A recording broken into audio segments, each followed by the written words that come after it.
Ναι, καλά.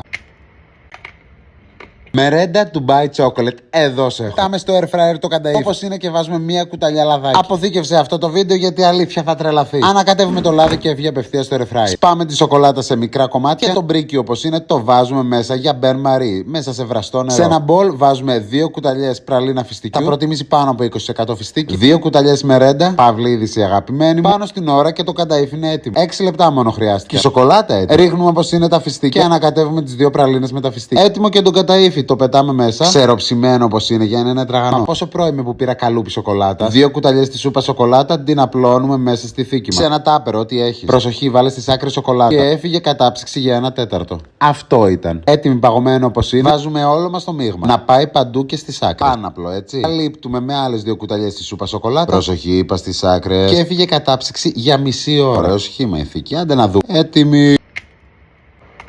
Θα πάθεις σοκ, δεν έχει καμία σχέση με τις έτοιμες. Άκου. Πανεύκολη, χωρίς φινικέλο και όχι μία περιουσία. Κάνε με ένα follow γιατί θα κάνω Speculous Dubai Chocolate.